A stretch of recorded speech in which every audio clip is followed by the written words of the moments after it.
Hello, Money Queens and listeners. Welcome to Women Behind the Millions. Let's meet the women behind the millionaires, the women supporting, guiding, celebrating women with their wealth. You will hear from women millionaires, how they got there, what they wish they had known, what got them to be a millionaire, the emotional side, the spiritual side, the practical side of wealth. You'll also get to meet the women behind the scenes helping make it happen. Let's dive into Women Behind the Millions. I am Jessica Weaver, your host, best-selling author of 3 books, wealth advisor, and founder of the Women's Wealth Boutique. Let's start meeting the women. Welcome to Women Behind the Millions. I am Jessica Weaver, your host, owner and founder of the Women's Wealth Boutique, best-selling author, all that good stuff. But it's not about me today. It's about Caroline. And I'm so excited to have Caroline Tanis with us today on our podcast. She is a certified divorce financial analyst, a financial advisor, and strategist that specializes in helping highly ambitious women and their families build a life, their dream life. She's an advocate for women building wealth and increasing financial literacy in future generations. She has jumped ship from Merrill Lynch and joined us here at the Women's Wealth Boutique. She is the founder of Tanis Financial Group. So thank you, Caroline, for being with us today. Thank you for having me. It feels so good to hear you say all of this and to intro the podcast. So I'm excited for this to all come into the world. I know. You are also a fellow advisor in New Jersey. We've met, I feel like I've known you for a very long time, but our worlds bumped into together, was it last year, a year ago? You know, I was just thinking about that the other day. I was like, holy cow, how much can change in a year? Because I think we met at the start of summer 2021. So sitting here now at the end of summer 2022, I'm like, holy cow, whole new world. And that just means there's so many good things coming. That's true. We've talked about this on the podcast before, but God just doesn't give us one drop. When he rains blessings, he rains blessings. And it doesn't mean that there's not things that we need to work through and while we're receiving them. It doesn't mean that it's all sunshine and butterflies. But it is true how much your life can change in a year. So tell us about that. Where were you, let's say, a year or 2 years from now or before? Yeah. So a year ago, we were still working from home and I got to sit at my home office every day and contemplate my life of trying to make so many different moves and so much progress for women in not only the financial services industry, but just women in general, building wealth and changing things. And I felt like I just kept hitting roadblocks. Everywhere I turned, it would be like, no, you can't do this. No, you can't do that. Or the hoops I would go through on the compliance side that, I wanted to host an event, or even if I wanted to be on a podcast like this, it was like, no, you can't do it. Or they would just wear you down so much that by the time you just reached a point where you were like, I give up. So the roadblocks, and everybody can relate to this, whether it's in a relationship with your career, at your firm, it's this box, this invisible line, this barrier. We all feel it. We know it's there. Sometimes we can't quite put a name on it, but we feel, and to have that rejection from a firm when if you win, the firm wins, but they're not even supporting it and being, say, short-minded or just not understanding what the vision is or taking the time to understand the vision. And for you to not feel like you're being seen or heard is a very hard environment to stay in. Yeah. And it's also hard to grow in, you just feel like you're losing so many different pieces of you. And you're like, I'm no longer, I feel like I was kind of put on this mission and this journey of changing things and being a resource for women. And so then to be put in a spot where I have so many good things I want to do. And we always hear the phrase, nothing bad happens when women make more money. And I completely agree. But then you're in a place where as a woman, you're not making more money and you can't help other women make more money. You just kind of sit there and you're like, what am I doing? Banging your head against the wall. That's what you're doing. Getting a high grade day after day. And that's true, stifling your growth. And that seems to be a theme, one for our podcast, for Women Behind the Millions, for our magazine, for the firm. We've all outgrown this role that we've played. And whether you've outgrown a role in a relationship or at your firm, at a job, you've outgrown that role. And I could see it in you when we first spoke. Like, I have a book in me, but they won't let me write a book. I want to do these. I want to have an event. I want to do PR. And I mean, you're blowing up. You're blossoming. You're all over the place. You're getting media, interviews, podcasts, all of it. So you can see it was just waiting for things to align. And then once they did, it's off to the races. It's crazy how many people have commented, even people that didn't know me too well before it. And even the people closest to me have commented. I had one friend, we went to the beach one Saturday and he just like stops and looks at me and he goes, "You are so much happier," and just out of nowhere. And I was like, wow. Number one, thank you for sticking with me during that time. But that miserable story. Yeah. And I was like, wow, how miserable was I that, I thought I was putting on like a fake facade of like, no, everything's fine. Everything's great. Like the practice and fine. I'm fine. We're all fine. How many times do we say that? Yes. Right. And like, he just knew me so well in a second that like, he just looked at me and was like, "You're so different." And that was only, I think it was at that point, 3 to 4 weeks into my leaving. And I'm like, if that's 3 weeks in, I can't imagine what a year, 2 years, 5 years, 10 years will be. So it's pretty exciting to kind of think about what's on the horizon. Oh, the sky's the limit. And that's what happens when you get out of that damn box. Yeah. That society puts us in, our expectations put us in, family puts us in, a firm, all of that. You talk about sacrificing, and we're taught that at a young age that we need to sacrifice to earn more money. Mm-hmm. We need to sacrifice who we are to please everybody around us, to please our spouse, our boss. But when you're sacrificing little bits of you day after day after day, and I don't know about you, but this is me. I looked in the mirror and I didn't even recognize myself. Yeah. And there's a picture of me, and I've used this a lot when I speak, and my hair's pulled back. I have really no makeup on, black suit. There's a little smile, but there's pain behind the eyes. Behind the eyes.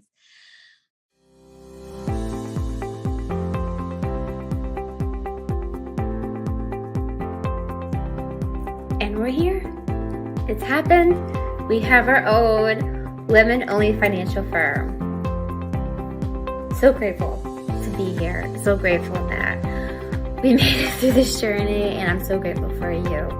Cannot wait to explode this, build this out for women financial advisors everywhere, women investors, women who want to get engaged with their money, who want to become money queens. We are here for you. This is all for you. This is our safe place, our own financial firm made by a woman for women. This is for you. So grateful for you. Thanks for being on this journey with me, with all of our women advisors who are coming on board. Your trust is everything to us, and we just send you so much love and kindness and support. And we are here to do whatever needs to be done to help you explode your growth. Do what we can to get you moving in the right direction as well.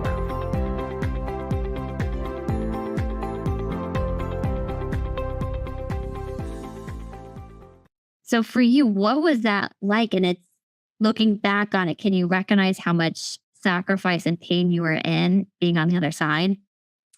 I have a very similar experience to that as well. So I think, you posted it on your Instagram at some point, like the video, it starts with you in that, all black suit. And then it's like you glowing up, I'll call it.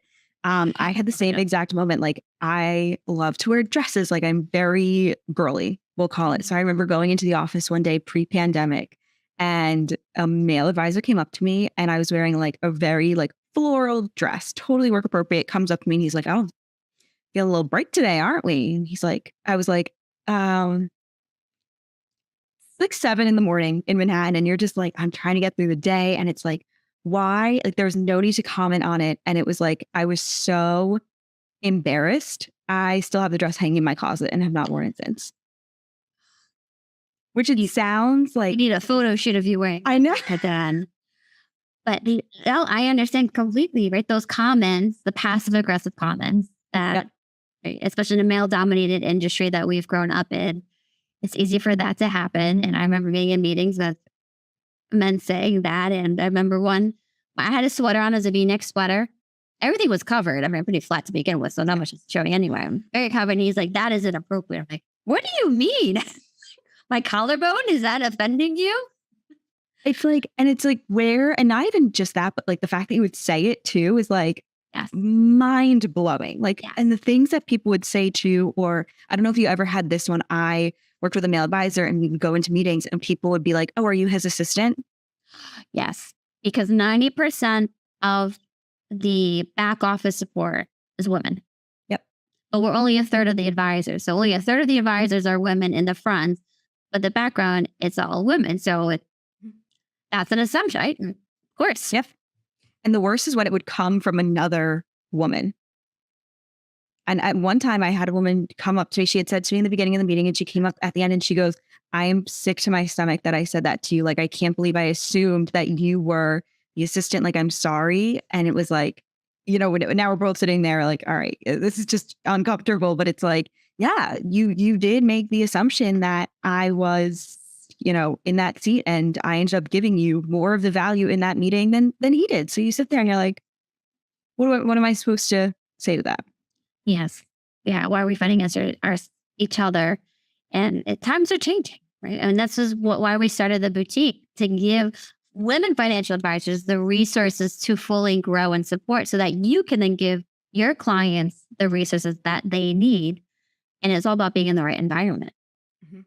So talk to me about taking the risk, leaving what was familiar, what you started the industry in at a large wirehouse firm, and then making the leap. That's a risk.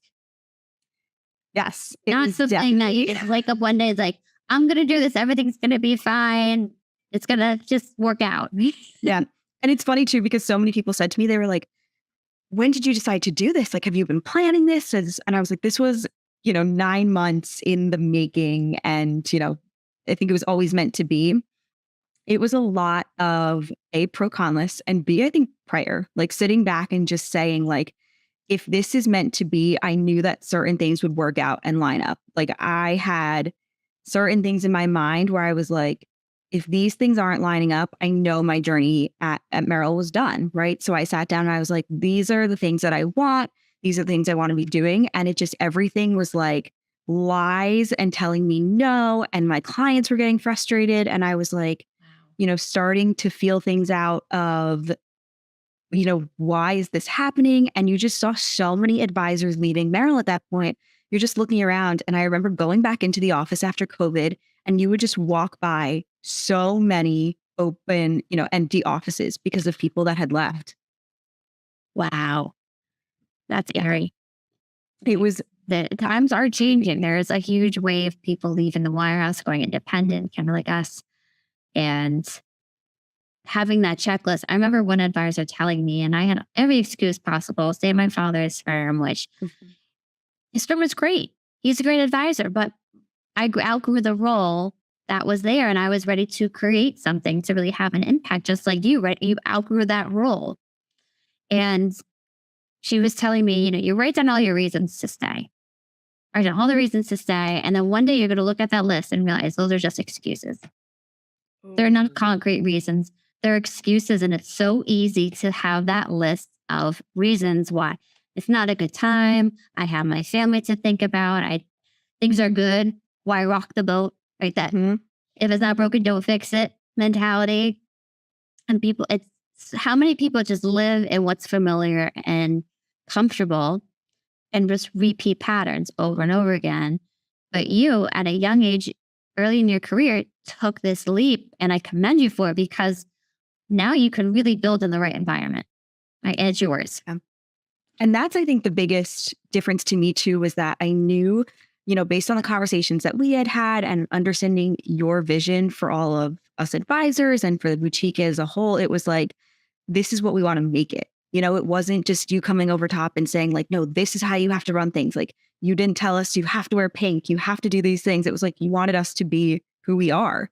And I think that that's the best way to grow too, is if you let people grow in their own natural way and accept them for who they are rather than who you want them to be. That, I think, I've learned is the biggest differentiator for people. And so when I was looking at my reasons to stay, they were all reasons outside of me. When I was like, oh, well, family's going to be mad at me, or they're going to have comments or whatever. And I was like, that was the biggest one to me. And I sat there and I was like, at the end of the day, when I come home, I'm with myself and my dog. other than the two of us. Other than the two of us, it's me. And so I have to live with myself. And if I get to the end of my life, whatever it is that is, and I sit here and I'm like, why didn't I do this? I'm going to kick myself forever.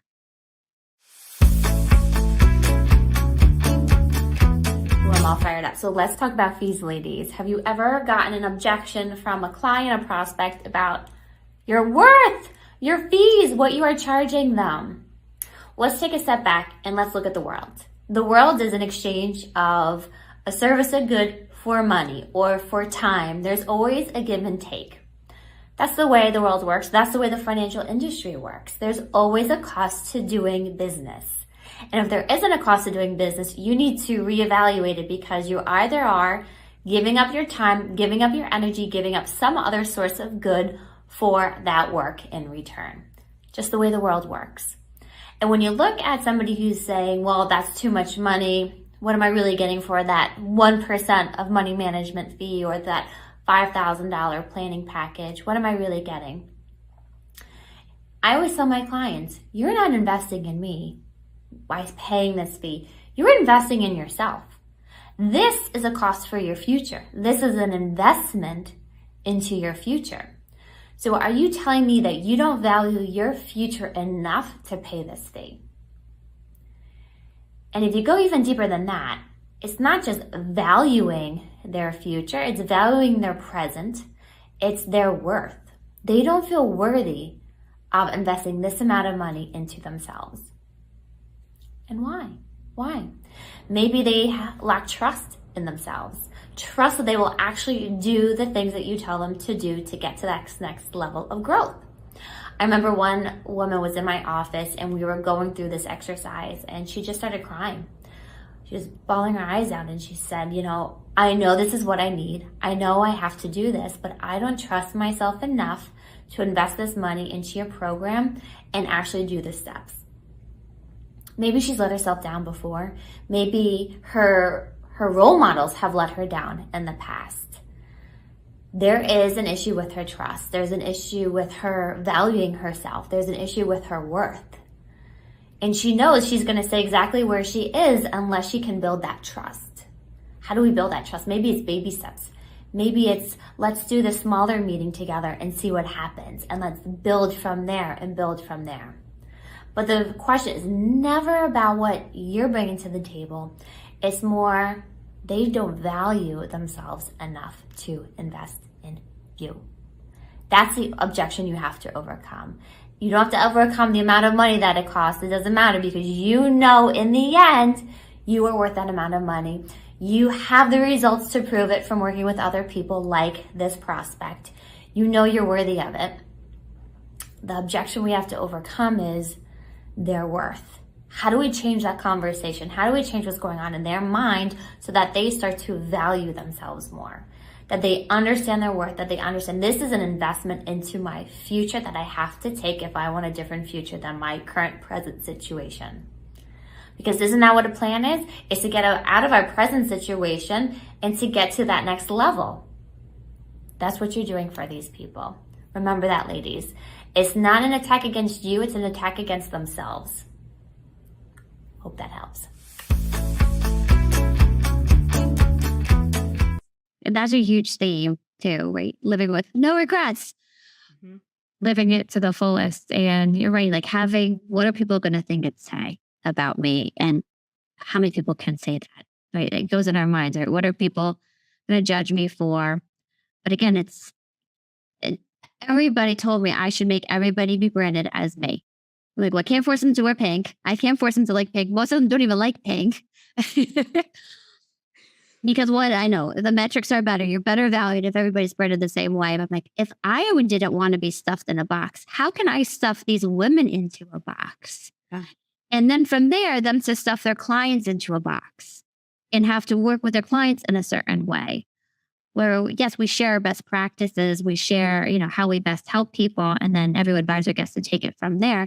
I'm not going to force you to do that, just like I'm not going to force you to work with your clients a certain way either. It's that ripple effect that is, I feel like it's starving people in the industry. It's also what differentiates us as advisors, right? Like you and I can go to an event together at the group we met in. And it's like, I'm not sitting there being like, oh, I'm competing with Jesse or like, what am I going to do? It's no, we're together. Like, saw like anyone asks about me, like I have nothing but good things to say. And it's like, it's not a competition. It's just easy and it's more fluid. And I know, somebody who I work with might not be the same as somebody else, in the boutique that they would work with. And so if I meet somebody, I'll be the first person to say, I might not be the right fit for you, but I now also still know though all these other women that would be the right fit for you. And it's like, I'm not sitting here saying, oh my gosh, I'm losing business or, my competitor is getting this, business instead of me. It's like, no, we're growing this together as well, even though we're each our own individual. And there's so much money out there. There's so many people that need help. And that's one thing I hate about our industry. It's so fear-based scarcity mentality. Yeah. We have our regulators making the broker dealers terrified, making our advisors terrified, making the clients terrified, right? You're going to run out of money if you don't work with me. You're going to run out of money if you don't do this product. I hate all of it. And you're right. If you show up at a networking event and there's always advisors, there's a ton of always. And not being intimidated by them, but it's like, how could we help each other? How could we learn from one another? And exactly what you said, right? I might not be everybody's cup of tea. I probably am not. They can work with anybody. There's plenty of people out there to help. So I love that you said that. Very true. Talk to me about the financial literacy for women. This is why we have the podcast. We're huge advocates for getting the information, the resources out to women. Women here in the US, overseas. We have a huge following in international developing countries because unfortunately the women are even farther behind than us. Yeah. We need to change that. Yeah. And it's even just like providing resources, right? And so and this started honestly 2 decades almost ago. No, a little less than that. But when I was in high school, I did youth and government. And so part of youth and government is you had to go to the courthouse in Trenton and you would present your bill. So my proposed bill was that everyone in high school had to take a mandatory financial literacy course, and not like the junky one that they offered you now, but it was like, actually like, here's how to write a check. Here's what a stock versus a bond is. Here's what your student loan debt looks like. You were already thinking that way in high school. That's amazing. Yeah. Yeah. And that was early. That would have been freshman or sophomore year, if I think about it. Yeah. Yeah. And so I presented it, and it was so funny. The quote unquote, person playing the judge, his parents were there, and they came up after me and they were like, I know your bill didn't pass because of like the funding it would have required for the state, fake funding. And they were like, but you need to keep pushing for this because you have no idea what a difference this is going to make. And that was like, I'm 15, 16 years old at that point in my life. And I'm like, yeah, okay, great. And, fast forward however many years, and it's like, here I am now still pushing for the same thing. But what's crazy to me is that I feel like for a while we were really like financial literacy, like let's learn these things. And then we just kind of lost our way in it. And I think that there's so many resources out there now that people get overwhelmed. And there's also a lot of incorrect resources out there too. There's which is scary. So much information, and some of it's regulated, some of it's not regulated. And it's a changing environment with money. Money is so virtual now too, that even the old curriculum, it wouldn't apply today. We need to learn today, how are things working? Venmo, PayPal, my kids don't see money being exchanged. Yes. How are they going to grasp money is a real thing? It's not just monopoly money that you just spend and spend and spend. Teaching these, it's more important to me than ever to get this to kids high school, but even younger, to fully grasp what money is when they're not seeing it day to day. Yeah. And they just think it pops out of nowhere. I still remember getting a credit card from my dad in high school, and I thought it was the coolest thing ever because I'm like, this thing doesn't end. How does it ends, right? Like there's a bottom to it, and your parents will find you if it ends up being grounded and not. Yeah. It doesn't end well to any, if there's any, under 18 listening, it does not end well for you. Don't try it. And it's honestly, you have to learn. I did an article for Go Banking Rates, and we talked about like how to teach your kids about money. And there's a lot of resources now out around like giving your kids like their first credit card or debit card. So they learn how to use it rather than, 18, you go to college, you get your first card and you're like, this thing is great. Next thing you know, you graduate after 4 years with not only student loan debt, but now credit card debt. And that's a dangerous spiral, that credit card debt. It gets you there and it gets stuck there. Very hard to get out of it. So yeah, being aware and informed about what are the consequences. And you said student loans, that's a mortgage. You graduate college with a mortgage and there's no guarantee of a job to pay off the mortgage. It's a lot of risk to take on. But an 18-year-old, it's hard for them to grasp that. And especially when you don't fully understand behind it, like what you're getting into, you're just thinking like, oh, someone's going to give me money. Like, that's pretty cool. And you get those, all those sheets from colleges and you're like, oh, but this one's going to give me more money. And then this one's going to give me this type. And I'm like, why are we letting kids go to college, take out all this debt, but you're not teaching them in high school what it means or, what the possible consequences and even benefits of it are. There is an investment you're putting in yourself, but it's like, are we weighing the differences in that? Very true. I remember one divorce mediator said, why do we give a $200,000 investment to an 18-year-old when they have no background in investments? Yep. Or pricing it out. What's my payment going to be when I graduate? What's my income going to be? Do I want to move back home? Yeah. And the inflation in the meantime, growing, especially now with this hyperinflation. Mm-hmm. All great points that you're making with the student loans, the credit cards, the awareness, and bringing it to the youth. So we need to do that. And we see it all the time was that 70% of the wealth is lost from generation to generation. Yeah, it's something that high too. And it's just like, I will never forget to seeing one of the teams I worked with when I was at Merrill. She had to be like 80, 85 at the time. Like she comes into the office, she has like a stack of papers and she's like, my husband just died. I know we've never met before, but apparently all of our money is here. And at 80, 85, she's now having to learn what stocks and bonds are. Yeah. And she's probably very scared. She's grieving. She's overwhelmed. Mm-hmm. And now she has to figure all this stuff out on top of grieving instead of just being able to grieve and knowing she's financially secure. Yeah. And and she doesn't understand, you can say it to them 15 times over. Your husband set everything up. It's fine. It's fine. But it's like, they don't know. You don't know if you don't know and have the education behind it. So that's why every time if I start working with a couple and the man's like, I'll take care of it. I'm like, I at least need to have a relationship with your wife or spouse or significant other, because if something happens to you, I want them to know I need to call Caroline and everything is taken care of. But when I get a chance, I need to call her. And it's like, they can just at least have that peace of mind and knowing who to call and that we have a relationship. And that you've been a part of the picture the entire time. You understand. You can now verbalize what the husband's goals were with the money or why he did things to the wife. And they have to be head of the finances, but they need to be engaged and aware. Agree. Yeah, absolutely. And as you say, it's amazing that you're bringing them into the conversation as much as you can so that they don't feel that. I see it. It's a ton of fear that, oh my gosh, now it's all on me. And I remember one widow saying, well, what if I fail? What if I run out of money? Now I'm failing my husband who worked so hard to save, to build this. So we worked so hard together to build this. I don't want to fail him, right? It's a kind of a legacy at this point. It's very hard. Hey there, it's Jessica Weaver. I'm going to give you 3 ways to tap into your intuition when you are making decisions with your money. Woohoo! These make up my daily money practice that I've been doing every morning for about an hour. It doesn't start there. You can start with 15 minutes. That is fine, ladies. But first up is meditation. So meditation, scientifically, it helps us because it moves our body out of a stress mode into a relaxation mode.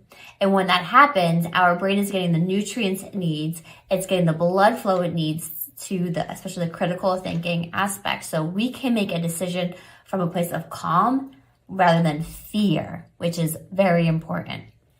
The second piece is gratitude. So doing a daily gratitude journal, I try to fill out a whole page in a notebook of gratitude. And why does this help? Again, it's shifting our focus from lack to abundance. A lot of times when we look at money, we are looking at, where am I missing money? How come the money is not in my bank account? Why isn't it there? We're focusing on the lack and we're in scarcity mode. Whereas when we shift to abundance, it allows us to be grateful for what we currently do have. And that makes us happy receivers. And God loves a happy receiver. He will give you more money just by you being happy and grateful. It also, again, shifts us from fear to receiving mode. The third piece here, ladies, is checking in with your heart. There are times when we are out of alignment. We have an advisor coming on who focuses only on this, and I love it. Aligned wealth strategies. So focusing on alignment. If our heart is feeling out of whack, if our emotions are feeling out of whack, this is going to block the flow of money coming into our lives because we are questioning whether we can trust it, if it's safe to receive it, if we can trust ourselves receiving it. And it's also helping us to break the pattern of we tend to stay in this realm of what we're used to, and that includes an amount of money. So if you're used to having a certain amount in your bank account, if you're used to earning a certain amount of money each year, you're going to continue to repeat these patterns because that's what's familiar to you. That is what you know. And anything outside of what you know, our subconscious thinks is unsafe. So it's going to block it. It's going to sabotage anything. It's actually going to completely take out any opportunities and focus everything on ways that you can stay in that realm of money. So by checking in with our heart, we can see and let our heart know we are safe to receive. We are worthy to receive. We are deserving to receive this amount of money. And I'm grateful to receive this amount of money. So checking in with your heart can see if we are out of alignment. If we're out of alignment, where are those limiting beliefs coming from? Where are those stories, those patterns coming from? Do some journal work to release those. And then you can shift back into receiving mode.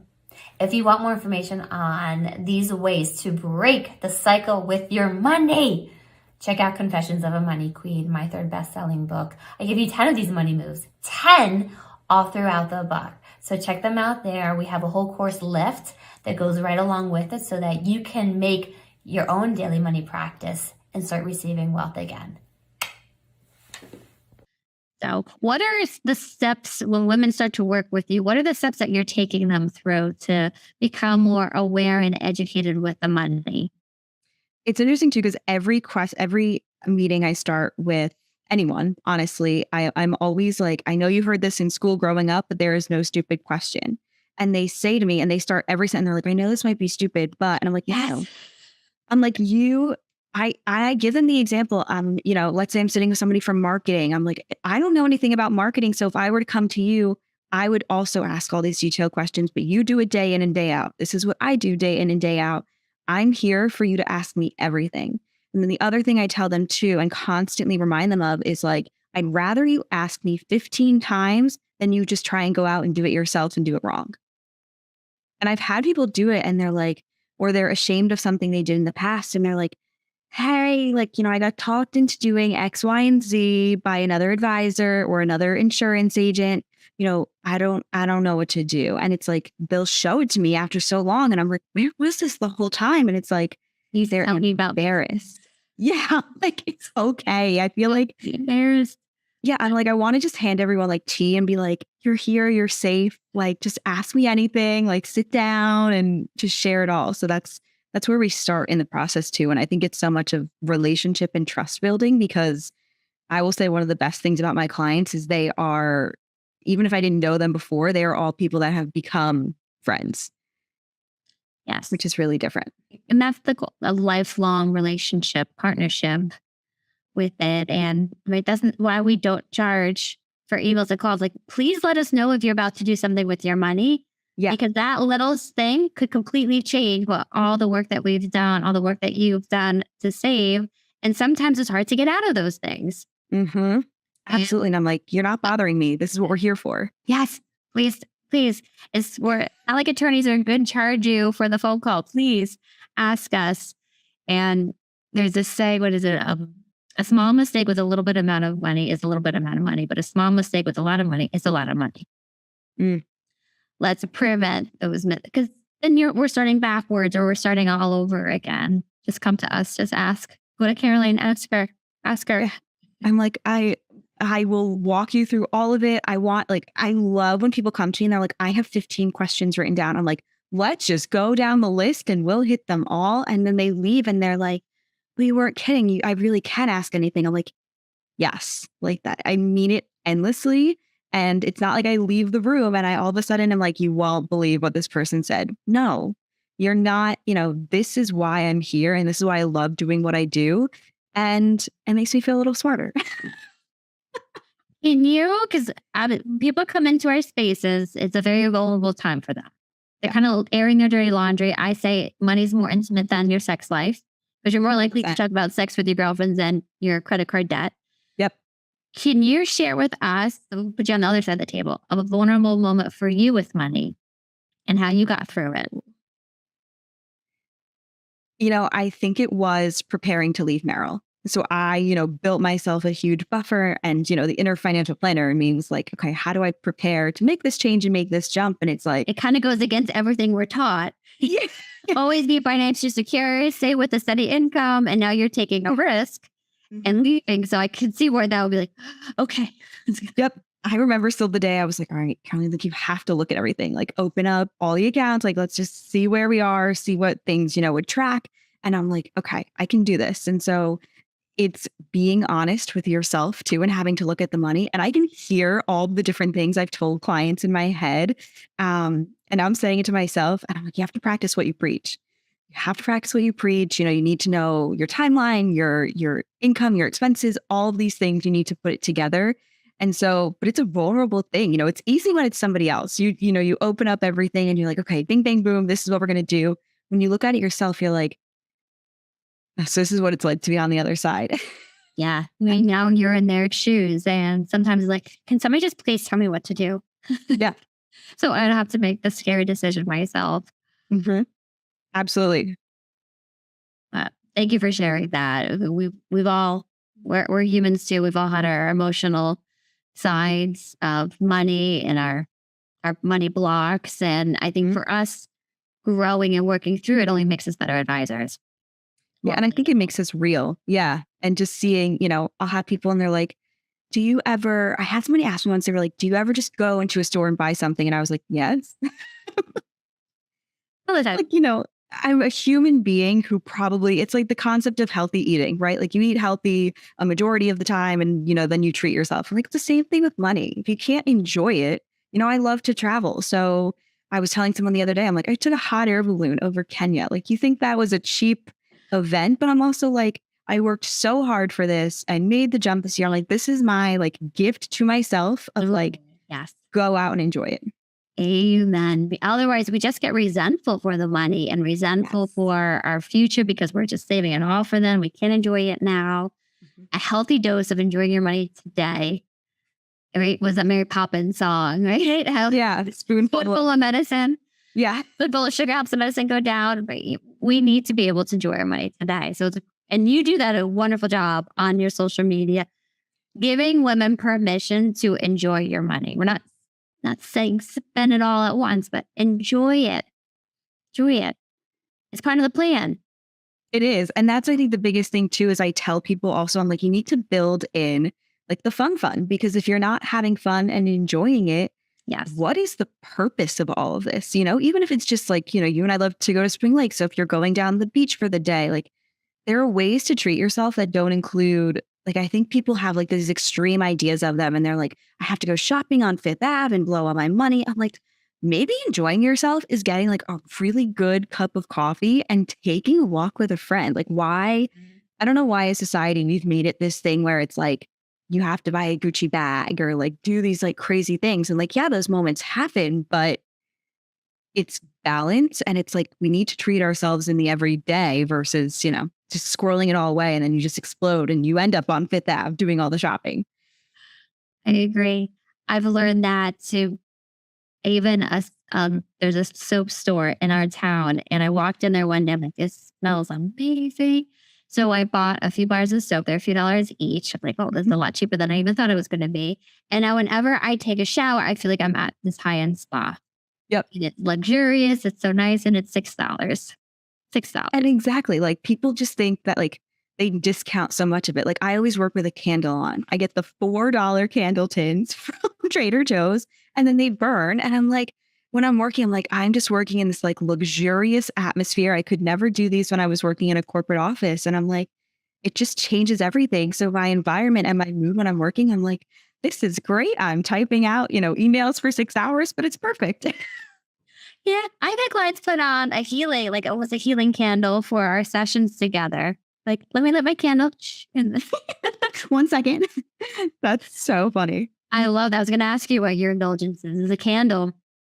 Candles. There are these small ways that we can feel rich and wealthy and luxurious and then not be thousands of dollars spending money all the time and things. So thank you so much, Caroline. Where can people find you? Yeah, so you can find me on Instagram at Tanis Fin Group, Fin, not financial. And then our website is tanisfingroup.com. So make sure to check us out. Awesome. She is amazing on social media. Go and follow her, check in with her. Thank you, Caroline. Thank you all for listening to today's episode. Thank you for being huge supporters of us and what we're doing and getting this information out to women who need it. Thank you.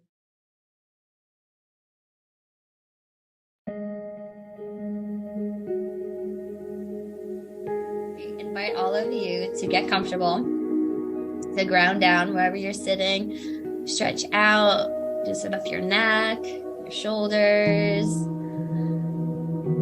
Let your eyes get heavy and close. Get comfortable and take a deep breath in and out. And another deep breath in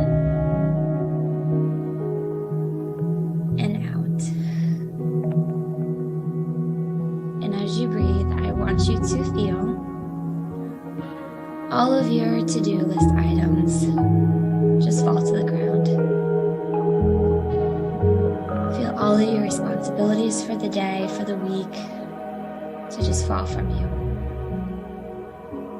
All the stress, all the fear, just leave your body. And as you breathe in, I want you to breathe in this light. Picture it in the middle of your chest. See what color it is. See how vibrant it is. And as you breathe in, that light gets brighter. And as you breathe out, the light grows. And it begins to fill your entire chest. And your entire back, down through your legs, to your feet. Allow it to breathe and fill your arms, your hands, your neck, your head.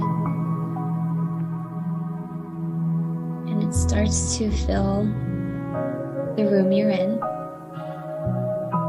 It fills the building or your house that you're in. See it filling your entire town,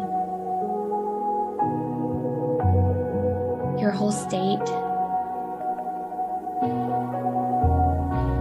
See it filling all the states around you, all the states in our country. See it moving all across the world.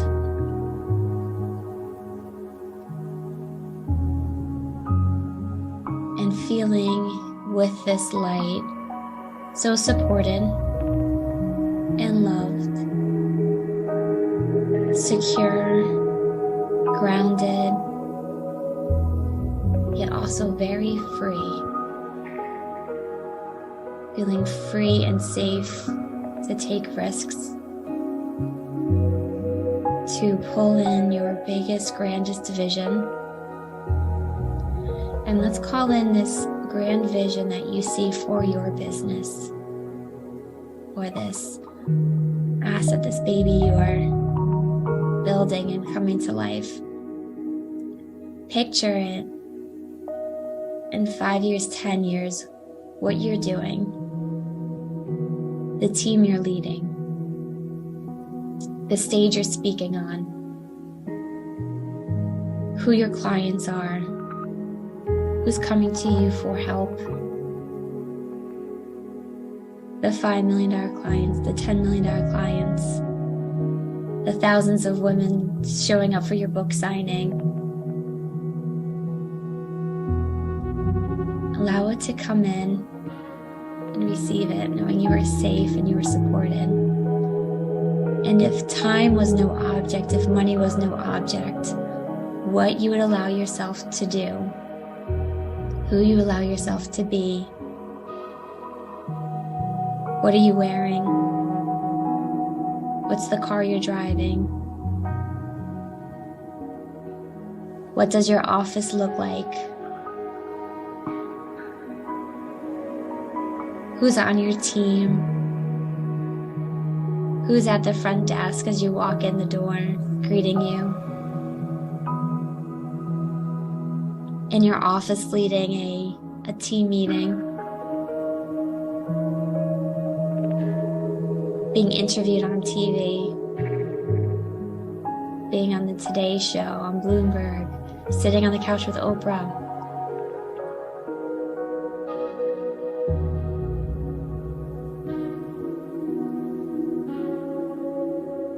I know that if you are seeing it right now, it has happened.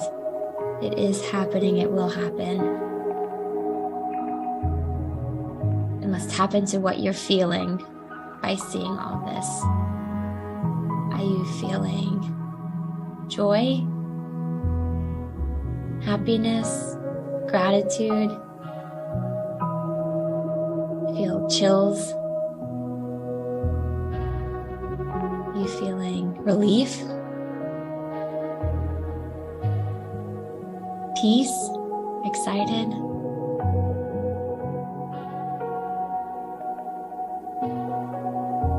And let's ground down into these emotions, these feelings. And may you have these feelings and be able to tap into these feelings all day long, all through the week, through the month. To remember why you are here on this earth, that you have big things to do, that you are well supported by God, by the universe, that you are safe to go for it. You are encouraged and supported to go for it. You are loved, that you are made for an amazing life. You are made for an incredible journey. You are made for an abundant life. And I can just feel, and you can feel right now, the waves of the money coming in, because you know who you are, you know who you serve, you know the light that you bring into this world. And there's waves of people coming to you, waves of money coming to you just so freely and effortlessly, because you just show up in your light each and every day. And the right people are drawn to you at exactly the right moment. Let's sit and feel this abundance coming into your life.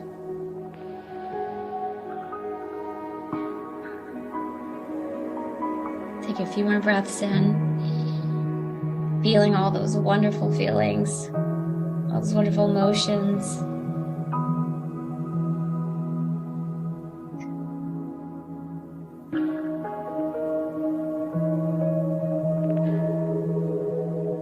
Take one more breath in, knowing you can tap into these emotions at any point.